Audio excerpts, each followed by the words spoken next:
O Ciência e Fé começa agora e hoje nós trazemos um assunto muito interessante para você que está ligado à fé e também toda essa tecnologia do mundo atual. Mas também vamos falar da volta de Jesus, tá bom? Até daqui a um pouquinho.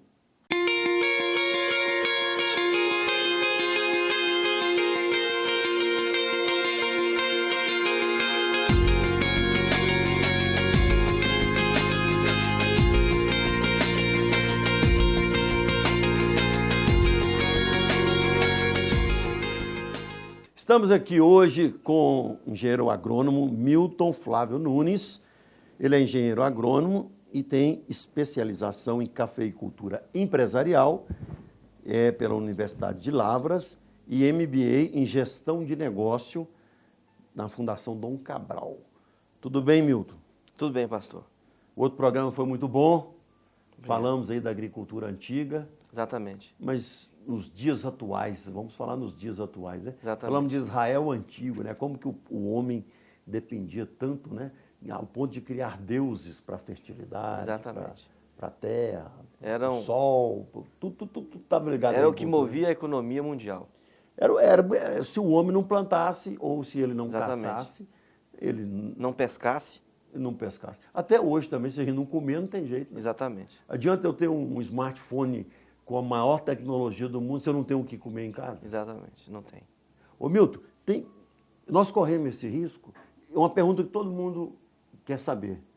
Nós corremos um risco sem pensar nos fatores políticos e econômicos, tá? Nós corremos um risco do mundo entrar num processo de fome por causa do número populacional? Pastor, não. Nós temos hoje uma tecnologia invejável. Eu vou falar de Brasil, de Minas Gerais. Nós temos hoje tecnologia para produzir alimento em Minas Gerais para praticamente 50 milhões de mineiros. Nós somos 21, 22 milhões. Então, só para o senhor ver que nós temos... Só Minas produziria para o Sudeste inteiro. Para o Sudeste inteiro.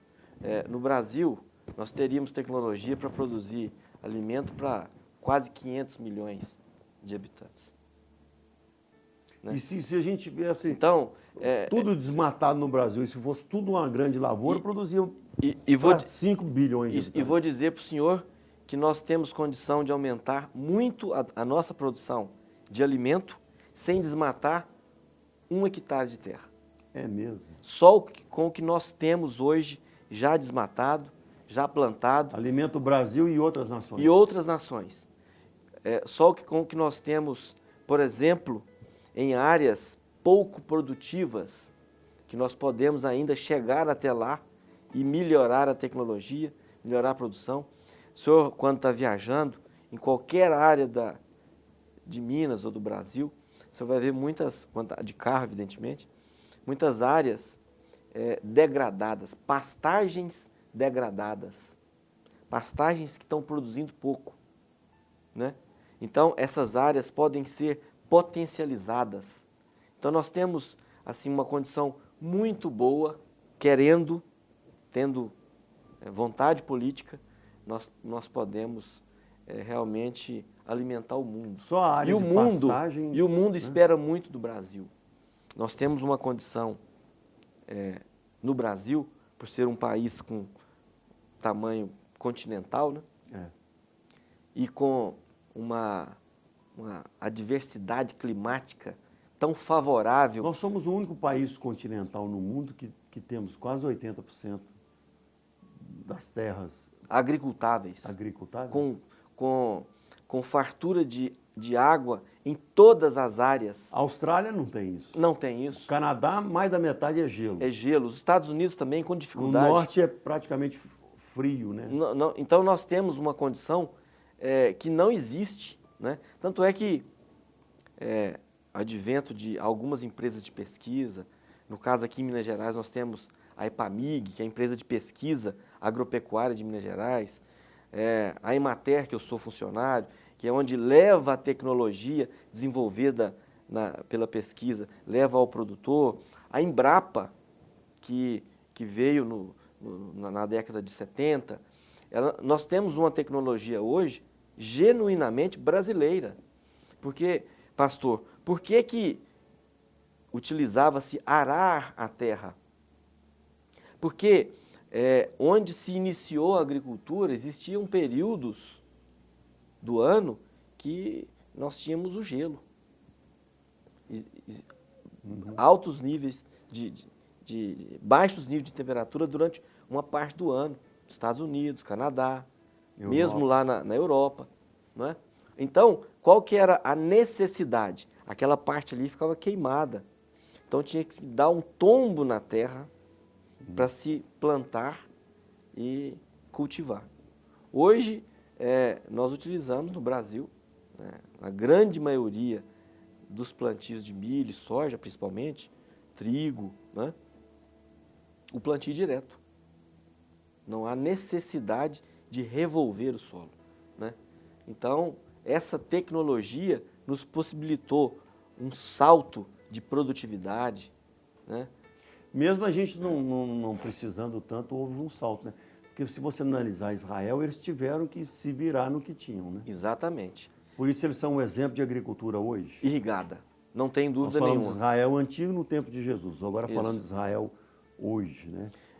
Por que Israel é o exemplo? Ele estava me falando aqui antes de começar a entrevista que Israel é o exemplo de utilização produtiva da terra, né? Adequada. Adequada, né?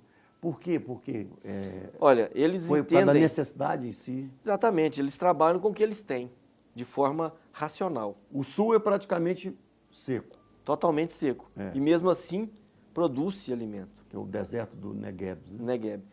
Mas como produz? Através de irrigação. Mas qual água? Água do subsolo, dessalinização da água do mar. Olha aí. Então eles encontraram tecnologia para trabalhar com o que eles têm. Né? Nós somos privilegiados. Veja bem, o estado de Minas Gerais, né? Quando nós vamos ali para a região do Cerrado, que não era cultivada até a década de 70. O que é necessário para plantar e para colher numa região igual essa? Boa vontade.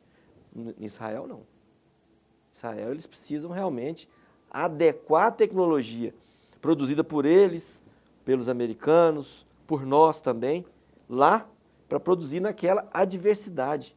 Né?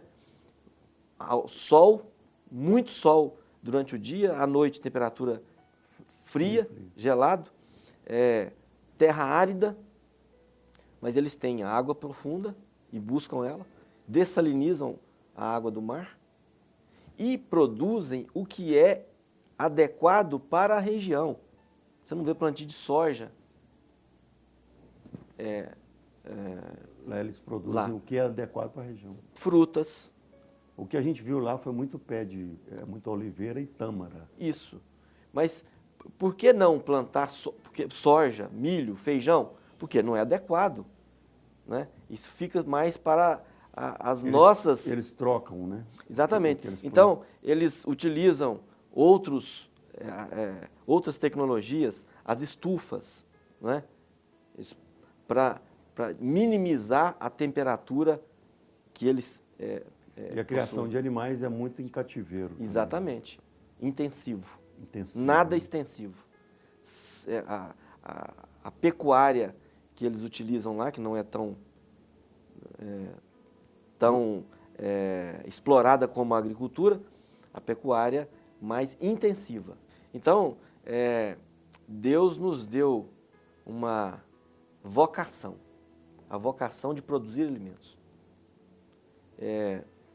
Eu acho muito interessante quando nós vamos nas feiras agropecuárias e a gente procura fazer isso, na empresa que eu trabalho, na Emater, a Secretaria de Estado de Agricultura, quando nós possibilitamos nas feiras agropecuárias, nas exposições agropecuárias, levar os estudantes das escolas de Belo Horizonte, Betim, Contagem, Uberlândia, grandes centros, levarem esses estudantes para conhecer os animais.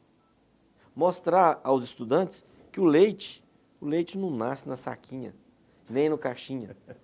É na vaquinha. É na vaquinha. Né? Que o churrasco tão gostoso, aquela picanha tão gostosa, para ela chegar naquele ponto ali, tem toda uma tecnologia, O boi já todo não um comeu de processo, capim, né? exatamente, que naquele período de, vamos voltar aí, década de 30, 40, 50, 60, abatia-se um animal com 7, 8 anos de idade. Um boi para ser abatido no frigorífico, nas antigas charqueadas, ele era abatido com 6 anos acima. Hoje você abate um animal com 12 meses. Já com 12? Com mais peso do que aquele boi. Que meu pai era criador de... O senhor entendeu? Então por Meu que pai que... era criador de boi, falava assim, o boi tem 16, 17 arroba, mas Isso. era boi de 3, 4 anos. Né? Isso aí na década de 80. Agora nós vamos voltar lá na década de 60, era com 5, 6, 7 anos de idade.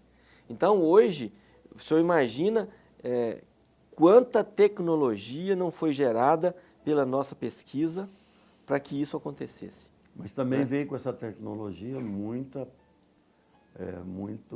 química, né? Sim, não tem dúvida. Mas vieram melhoria da alimentação, melhoria das pastagens, né? A mineralização dos animais. Então quer dizer que hoje o mundo, a África, hoje nós temos fome, são devidos a situações políticas, Eu não tenho sociais. Dúvida. Eu não tenho dúvida, pastor. Mas nós temos fatores extras, né, que não são afetos à agricultura, que nos levam a esses abismos aí, né, que a gente está vendo na televisão a todo momento. Vamos falar um pouquinho disso, mas daqui um pouquinho já está me dando sinal ali. A gente volta para o próximo bloco aqui com Milton, engenheiro agrônomo, e a gente vai falar mais, vamos falar do que nós estamos vendo aí nesse mundo atual. Até daqui um pouquinho, tchau!